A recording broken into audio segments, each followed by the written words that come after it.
welcome back. Today we are showing you how to smoke on your flare fire, and we're cooking spare ribs, otherwise known as pork ribs, and I have with me my mate Dean. Welcome, Hey, mate. Thank you. Well, Dean is my go-to when it comes to anything smoking. Just really understands time and temperature and all the great cuts, and just love having Dean's advice. So we've got him along with us today, and we're going to cook up a storm. So yeah, let's get into it. Nice. Right, Dean, so tell me, what are you doing to prep this amazing pork rib? Okay, we're just going to keep it pretty basic. Nice sweet pork ribs, so you just add any type of rub. Yeah. Pretty much one that's got sugar and paprika and sort of garlic in it is the best for pork. Right. So we're going to do that. Cool. So you just add it on pretty liberally.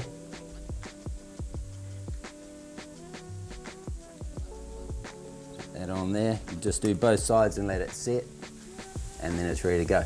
So Dean, you just patted the rub on. Why'd you do that? Yep, it's not overly thick, it's just a good coating, and it's going to draw that moisture from the meat. You can see it's starting to come out now. Yeah. So once it's nice and moist, it's ready to go up in the chimney. Brilliant. And it's going to hold that smoke better. Brilliant, I love it. It looks great. I can see it moistening up. And so the technique we're going to use today, which is a popular technique for doing spare ribs, is the 3-2-1 technique. So 3 hours up in the smoker, unwrapped, so you just fill this meat with smoke, then 2 hours wrapped with some lovely sauce on it, and then after that we're going to unwrap it for the last hour just to set that sauce. Yeah? Perfect. Yeah, so let's get into it.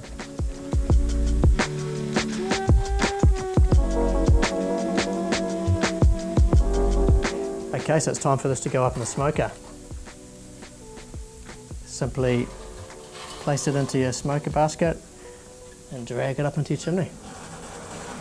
So Dean, we're keeping this really simple today, right? Yep. No temperature probes, nothing like that. I just spat on you, sorry about that. But it's all about just showing people how easy this is. Absolutely. If we wanted, we'd use a meter probe, which you can just stick in the meat, and if you are looking for that perfect sort of scientific way to do it, you're cooking between 100 and 130 degrees C. Yep. Yeah, but today we're eyeballing it, and so we basically know what we're trying to achieve, and we're just we know we've got the fire about right for the temperature that we're wanting to cook at. Yep. And so we're into it, yeah? Beauty. Yeah, it's looking good, Dean. Yeah, that's what we want. Awesome, man. Nice bit of colour. Yeah, and it's looking already starting to look like it's got some good cook going on. So it's been going for 3 hours. So that's our time to wrap it up now, right? Yep. And again, we've said it before, but we're using the 3-2-1 technique. So 3 hours unwrapped, fill it full of flavour, 2 hours wrapped, and then later we'll unwrap it again, just to bake off the sauce.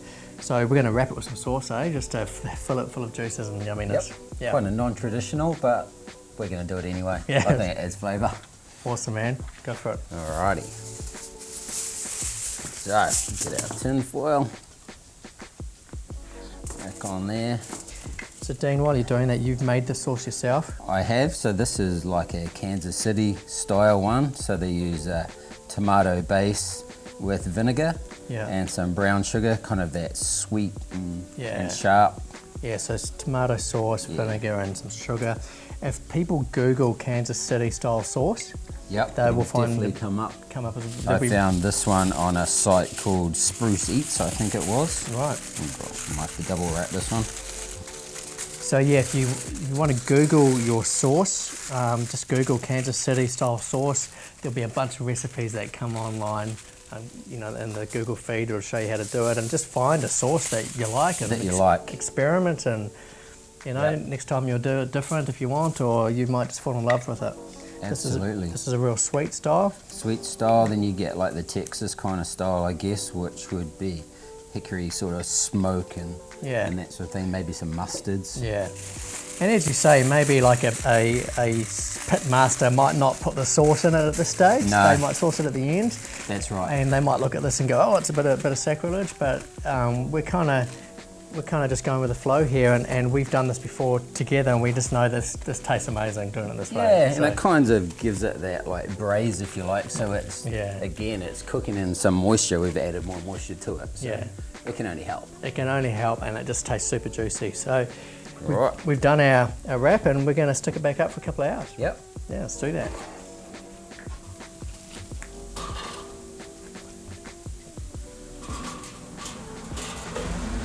So we're back, we've done the 3 hours unwrapped, we've done the 2 hours wrapped, and we're good to pull it down and unwrap it again for the final hour. We've got a bit of thunder and lightning going on here, so it's a bit noisy if you can hear it, but that's kind of cool. It sort of feels like actually what it sort of feels like when you pull down this kind of a cook, sort of that thunder and lightning sort of experience. So, yeah.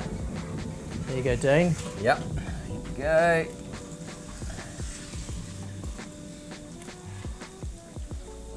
Alrighty.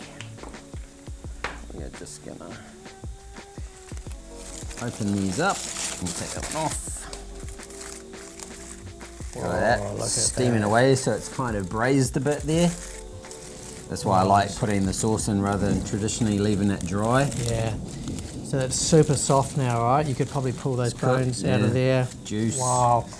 So that would literally fall off the bone. What we're going to do now is stick it back up on the chimney and kind of just sort of crust off the sauce almost, eh? Yeah, just going to add a bit more on now. Yeah. And that'll dry off on there. And that'll give us our glaze at the end. Yeah. So this last hour is really just about sort of glazing this off. And that'll do just nicely. A bit more flavour. So we're going to stick that back on the tray without the tin. We're going to leave it on the tin foil? Yep, it'll kind of just like boat like that. Easy, man. That's good.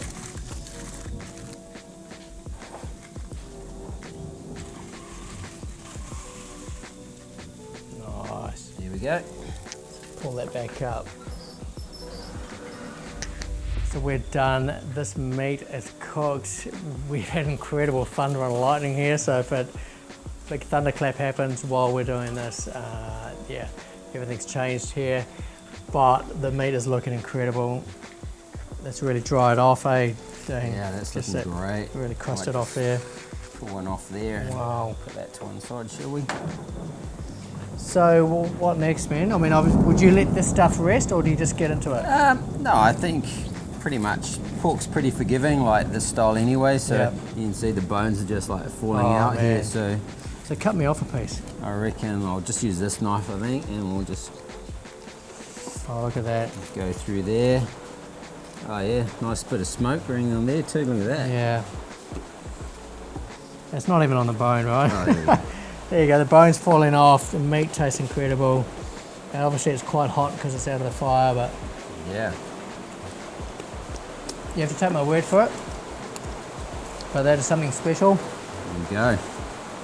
So that's how to do spare ribs on your outdoor fire.